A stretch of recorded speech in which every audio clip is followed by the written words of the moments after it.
Salut et bienvenue dans cette vidéo, ici c'est le Focus et nous allons parler exactement du nombre de livres qu'il faut lire pour apprendre à trader, pour apprendre à investir en bourse. Alors ici, là exactement, j'ai plusieurs livres en fait qui parlent de finance, investissement, mindset et tout. Et dans ces livres en fait, il y a certains tels que celui-ci en fait qui parle de Crash Course en fait. Crash Course c'est So machen Sie das Beste aus Ihrem Geld. C'est un livre en allemand qui parle exactement de l'investissement aussi dans le marché, dans le secteur financier. Et là aussi, il y a le livre en fait d'un Français, La Bourse pour les nuls. Alors, plusieurs autres livres. Alors, la question en fait qu'il faut se poser, c'est combien de livres en fait on peut lire pour comprendre le secteur boursier. Alors, ce que je dirais en fait, c'est que tu peux lire tous les livres du monde en fait. Tu vas vraiment comprendre. Et j'aime souvent prendre en fait l'exemple de quelqu'un qui veut juste aller à la bibliothèque. Il veut s'inscrire à l'université pour devenir médecin, ingénieur et tout. Mais il va à la bibliothèque, il ne va jamais faire des cours, il va juste à la bibliothèque, il lit tous les livres de la bibliothèque, ok? Il va lire tous les livres de la bibliothèque dans son domaine, mais il n'aura pas passé d'examen parce qu'il faudra qu'un prof puisse lui donner une note pour qu'il passe à l'étape supérieure. Il faudra que quelqu'un puisse évaluer ses connaissances. Bon, maintenant en bourse, en fait, la seule personne qui puisse évaluer tes connaissances, c'est le marché. C'est le marché boursier. Donc, c'est le marché boursier qui va dire, tu as compris, tu n'as pas compris. Ce n'est pas moi, c'est pas quelqu'un d'autre. Bon, voilà, dans le cadre de mes programmes de coaching, je peux corriger des exercices que je donne à mes étudiants pour mesurer en fait leur évolution. Mais en fin de compte, quand tu es devant ton ordinateur, tu fais tes placements, tu investis, il n'y a que le marché boursier qui décide si tu as raison ou si tu as tort. Personne d'autre. C'est le marché qui décide parce que c'est le marché qui se développe pour que tu aies des gains et c'est le même marché qui se développe pour que tu aies des pertes. Donc, ça veut dire que tu peux lire tous les livres du monde et en fin de compte, c'est le marché qui aura la bague magique. C'est le marché qui va décider si ce que tu fais est vrai ou si ce que tu fais est faux. Mais par contre aussi, le deuxième point qu'il faut comprendre en fait, c'est que si tu es débutant, tu peux lire aussi beaucoup de livres, mais tu as besoin d'un mentor, de quelqu'un qui va t'arrêter. Parce que je me rappelle au début, j'avais écouté sur YouTube, j'ai écouté plus de 75 vidéos. J'ai écouté tellement de vidéos là-dessus. Mais en fin de compte, il y avait toujours quelque chose qui me manquait. Il y avait une direction que je n'avais pas. Donc les vidéos m'amenaient un peu partout, à gauche, à droite et tout ça. Mais je n'avais pas un canevas tracé de A à Z. Ça, je n'avais pas. Et quand j'ai fait ma première formation m'a aussi laissé en l'air comme ça. Voilà, j'ai vu comment on analyse les courbes et tout. Mais je ne suis pas allé dans le réel. La deuxième formation que j'ai faite aussi m'a laissé dans l'analyse des courbes. Je ne suis pas entré dans le marché. Et la troisième formation que j'ai faite m'a complètement pris.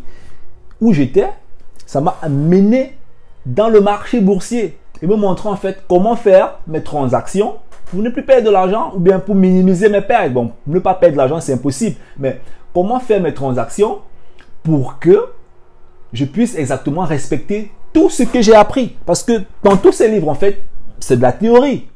C'est de la théorie, mais il faudra bien sûr quelqu'un qui va te mettre dans la pratique et te montrer comment implémenter tout ce que tu as lu. Et c'est ça justement le but d'une formation. Donc, tu peux lire plusieurs livres, tu peux lire autant de livres que possible, mais je pense qu'à un certain moment donné, tu auras besoin d'une formation, de quelqu'un qui est dans le domaine, qui est un peu plus avancé que toi, et qui va exactement te dire là fais attention, qui va échanger avec toi, tu vois un peu, et ça va te permettre en fait de passer rapidement. Je me rappelle dernièrement, j'ai appelé mon coach, mon mentor, je lui ai demandé est-ce que tu as un livre encore que tu peux me recommander? Il m'a dit non, que j'ai plus besoin de lire en fait parce que je suis déjà dans le marché depuis des années et tout ce que je dois faire maintenant c'est de continuer à répéter ma stratégie sur le long terme, c'est tout. Et voilà, et maintenant quand je lis maintenant notre livre en fait dans le secteur boursier, c'est toujours pour me cultiver, mais je me rends compte en fait que ça tourne dans la même chose en fait. Tu vois, c'est les livres en fait, il y a des bases en fait qui sont presque comme des bases qui sont communes à tous les livres dans le secteur. Donc il y a des trucs que si quelqu'un écrit un livre en fait dans le secteur boursier, il n'évoque pas ce point, c'est qu'il y a un problème. Donc ça, c'est le B à bas. Et ce B à bas là, tu peux l'avoir. Mais en fin de compte, il faudra quelqu'un qui va te dire, bon voilà, ici c'est comme ça. Là, ce que tu as appris là, c'est comme ça que tu implémentes ça dans le réel. Ce que tu as appris, c'est comme ça que tu mets ça dans le réel. Ce que tu as appris, c'est comme ça que tu mets ça dans le réel. Donc voilà, je pense que tu peux lire beaucoup de livres, mais en fin de compte, tu auras besoin de quelqu'un qui pourra t'encadrer. C'est vrai que certaines personnes s'en sortent seules, mais ça demande juste un peu plus de temps. Donc voilà, je suis arrivé à la fin de cette vidéo. Si elle t'a plu, alors tu sais ce que tu dois faire. Abonne-toi dans la chaîne YouTube si tu aimerais davantage avoir du contenu dans le secteur boursier investissement et aussi le trading.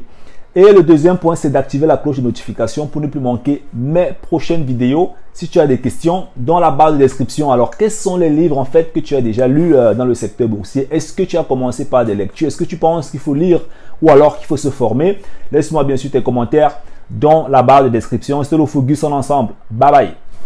Salut et bienvenue dans cette vidéo. Ici c'est le Focus et aujourd'hui, nous allons parler toujours dans le cadre en fait de l'investissement dans la bourse ou alors du trading. Nous allons parler exactement des erreurs en fait que j'ai commises en tant que débutant dans ce domaine. Alors l'une des plus grosses erreurs que moi je commettais en fait, c'est je ne coupais pas les pertes. Couper les pertes, ça veut dire quoi? Ça veut dire en fait que c'est un peu comme dans une relation. Tu es dans une relation et puis à un moment donné, tu te rends compte que ouf, ça ne va plus vraiment du tout. Ça ne va vraiment plus. Et là, par exemple, vous avez déjà essayé plusieurs fois pour que ça se remette sur les rails et tout. Après, ça ne donne vraiment plus tout. Il faut couper. Donc, dans le secteur de la bourse, en fait, c'est comme ça. Mais dans la bourse, en fait, quand tu es débutant, tu fais des pertes, mais tu te dis en fait que non, ça va aller. Au lieu de sortir du marché, tu laisses encore que les pertes continuent de s'agrandir. Et tu dis que non, l'entreprise va remonter, le cours de l'action va remonter, ça va reprendre une autre direction. Et c'est comme ça que les pertes ne font qu'en fait s'agrandir. Et puis finalement, au lieu de perdre seulement 100 euros, tu te retrouves en train de perdre 1000 euros, ou bien peut-être 800 euros. Et c'est ça, c'est l'erreur en fait des gros débutants. C'est que on ne coupe pas les pertes.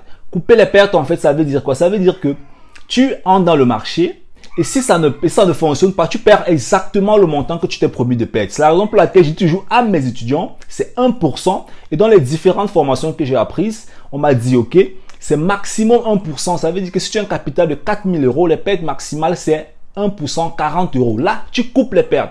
Tu coupes les pertes et tu laisses rouler les gains. Donc, au lieu de gagner peut-être sur 4000 euros avec un risque de 1% qui sera peut-être 40 euros et un rapport chance peut-être de 4,5 sera dans les 200 euros, tu laisses rouler les gains peut-être à 300 euros. Donc, c'est ça c'est l'une des erreurs vraiment de débutants que j'ai commis, c'est je ne coupais pas les pertes. Et la deuxième erreur, en fait, c'est la discipline. La discipline, en fait, ça veut dire que si on te dit, pour trader, il faut que tac, tel 5 paramètres soient réunis. Alors, si ces 5 paramètres ne sont pas réunis, n'entre pas dans le marché. Parfois, je me disais, OK, ah bon, mais il n'y a que le 4e qui n'est pas réuni, je peux entrer. Non, les 5 doivent être réunis. Mais aujourd'hui, ça fait déjà un bon bout, ça fait déjà près de 2 ans. Voilà, je pratique ma discipline. Si mes 5 paramètres ne sont pas réunis, alors je n'entre pas dans le marché. C'est ce que j'enseigne à mes étudiants. Si les paramètres ne sont pas là, alors vous n'entrez pas dans le marché. Vous devez déterminer le setup.